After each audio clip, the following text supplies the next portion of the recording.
Generally, once it's done and bound and in a book, I put it on the shelf and forget it or send it go to Hollywood on to the and next say, thing. send the check. Yeah.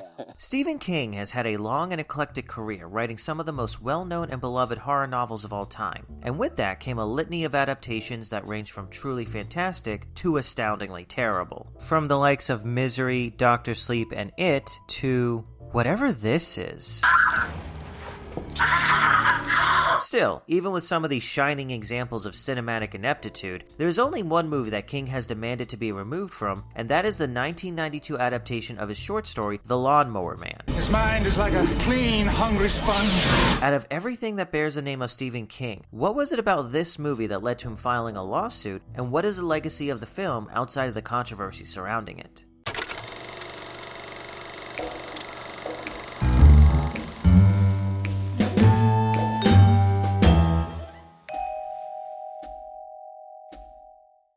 In 1975, Stephen King wrote a short story called The Lawnmower Man, a simple tale about a suburban man who gets ritualistically sacrificed by a pan-worshipping landscaper with psychic powers. Between the publication of the short story and the movie we're talking about today, there were two other adaptations, a comic book in 1981 and a short film made in 1987. The story is pretty simple and somewhat absurd on its face, but there's an interesting theme just under the surface about nostalgia, the American dream, and the collapse of control that white men had going into the 60s and 70s. Our protagonist, Harold Parkett, is a simple man of middling income, enough to own a house in the suburbs and hire the neighbor kid to mow his lawn for him, but is also somewhat a shell of a person. He seems to have a little internal life beyond the trappings of suburbia and his passion for the Red Sox. He clings to what little he has and resents the world for changing around him, especially his daughter, who is only briefly mentioned but is clearly symbolic of the sexual revolution. When he's more or less browbeaten into selling his lawnmower and hiring a company to do it for him, they send over a massive man with a winning smile, an affable personality, and the monster of all push mowers to more or less lawn cuck him on his own property. The fact that the Lawnmower Man turns out to be a grass-eating, pan-worshipping psychic who ultimately harvests his organs and leaves them in the birdbath is more of a joke than anything, an overtly ludicrous way of stoking the fears of becoming disposable and obsolete in a world moving too fast to keep up with. The comic was adapted by legendary writer and artist Walt Simonson, who does a great job of realizing the underpinning anxieties of our protagonist, and the design of the Lawnmower Man himself manages to be both absurd and foreboding in a way that captures the spirit of the original story.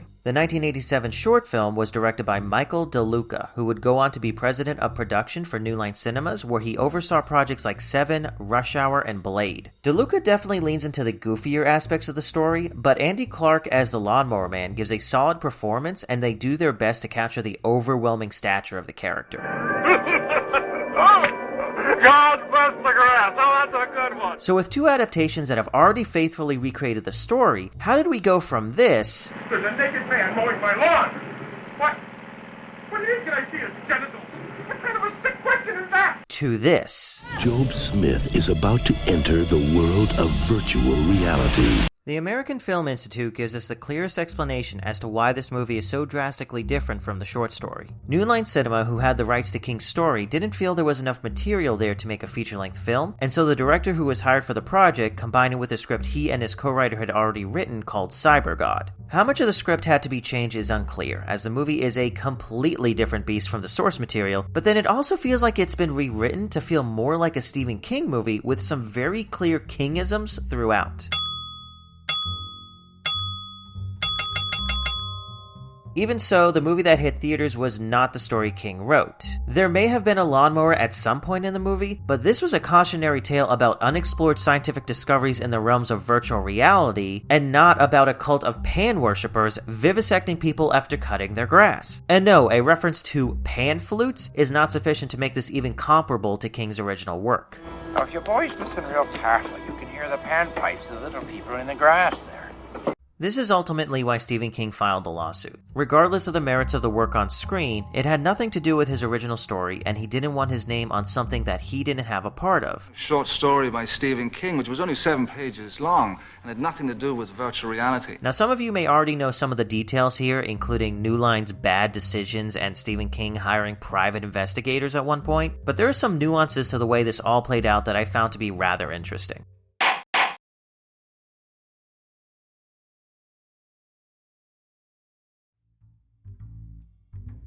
After filing the suit, a New York district court granted a preliminary injunction that prohibited the use of King's name in any marketing for the film while the case was ongoing. This included possessory credit, i.e. describing the movie as Stephen King's The Lawnmower Man, and based upon credit, i.e. representing that the movie is based upon a short story by King. New Line Cinema appealed the injunction, and an appellate court actually did reverse the based on prohibition, as they found the film to be substantially similar to the short story, and the climactic scene of the book is in the movie, albeit as a tertiary plot element with little bearing on the rest of the plot. This interpretation was not without controversy, however, as the standard the court used is often used to evaluate copyright infringement, which was not the alleged injury in the suit. Despite New Line's win at this juncture, the two parties settled out of court a few months later. New Line agreed to remove King's name from the film's packaging, including the based on credits, but King was skeptical that they were complying, and so he hired private investigators to check video stores in 5 different cities, and sure enough, the VHS tapes still had his name on them. What the court found when investigating King's claims was rather extraordinary.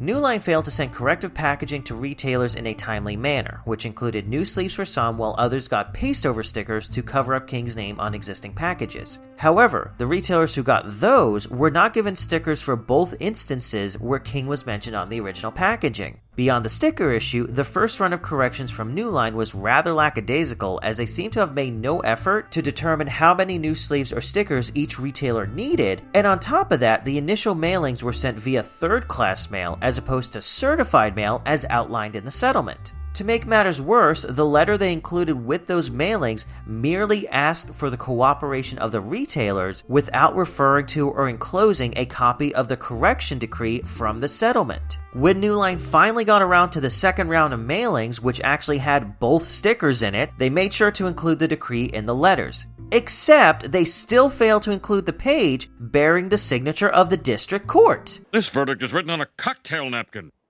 and it still says guilty. And guilty is spelled wrong. New Line was found in contempt of court and had to pay King $10,000 a day if his name wasn't removed by the end of the week. In addition to that, the studio had to pay King for any profit derived from the video release since it came out. As far as I can tell, New Line eventually fulfilled their end of the settlement, and newer releases of the movie, such as the Scream Factory release from 2017, make no mention of Stephen King anywhere on the packaging or the advertising. From the imagination comes the story of a man. Needless to say that the controversy ended up overshadowing the movie itself, and the film was further marginalized by the fact that it was released the same week as Wayne's World, which devastated it at the box office. With all that said, does the movie actually work? Well, it's certainly dated in its understanding of technology, and there are definitely some regrettable decisions made in it. I was born dumb. But I still find it to be a compelling tale of technology exceeding our grasp. The movie follows a VR scientist named Angelo who starts conducting experiments on the local lawnmower man named Job, and the treatments make him smarter over time. So much so that Job is able to manifest powers outside of the virtual world and becomes obsessed with integrating fully with the internet. On top of that, he's also become the target of the evil corporation that Angelo kinda sorta works for, as they want to use the discovery of these new abilities to get lucrative military contracts. Speculative sci-fi is always about wondering what could happen when technology and humanity intermingle, and we get 3 different perspectives here, with Angelo failing to rein in his ambitions until it's too late, Job becoming more isolated from humanity as he nurtures his powers, and the corporation not realizing the danger in front of them even when it becomes clear that Job is not a tool to be wielded by others. It's not exactly the most original story, as it has shades of Frankenstein, Watchmen, and Flowers for Algernon, or Flowers for Charlie if you're like me.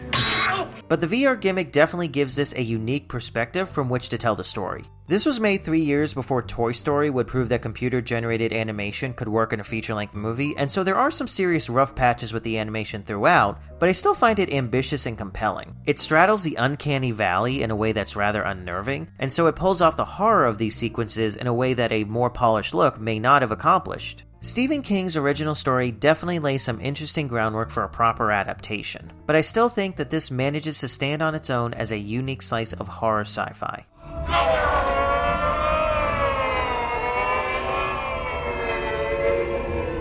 The movie may not have been a huge hit, but it did well enough at the box office to warrant a sequel in 1996, which had no mention of Stephen King anywhere near it. And in a bizarre twist of fate, had about as much to do with the original Lawnmower Man movie as that movie had to do with Stephen King's short. Incest, the game the whole family can play. My brother's my daddy. If that connection wasn't serendipitous enough, this movie also changed its title and went from Beyond Cyberspace to Job's War, though this change appears to have been entirely voluntary, perhaps as a ploy to boost video sales after a disastrously low box office take. Brett Leonard, the director of the first film, did not return to make the sequel as he was working on another film at the time, and Leonard is notable for having directed the CGI-heavy music video for Peter Gabriel's Kiss That Frog, as well as 2 of Billy Idol's cyberpunk music videos prior to making Lawnmower Man. He followed up Lawnmower Man with Virtuosity, which leans heavier into fun and action than drama and horror, but is definitely of the same milieu as Lawnmower Man. One man has been recruited to play a simulated game.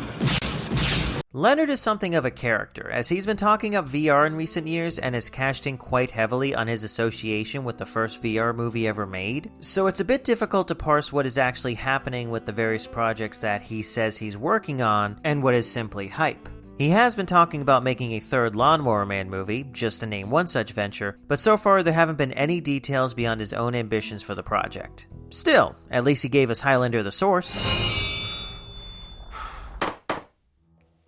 There are a lot of movies that, for one reason or another, were either not appreciated at their time or got a bad reputation as the years went by. Lawnmower Man's legal troubles certainly made it a lightning rod for this kind of negative perception, and the exaggerated use of technology, coupled with the goofy animation, only made it seem more and more outdated. In the last few years, however, I think it's come around to being relevant again as some of the movie's predictions for VR technology have come to fruition, especially now that Zuckerberg's terrifying VR puppet is trying to sell us on the metaverse.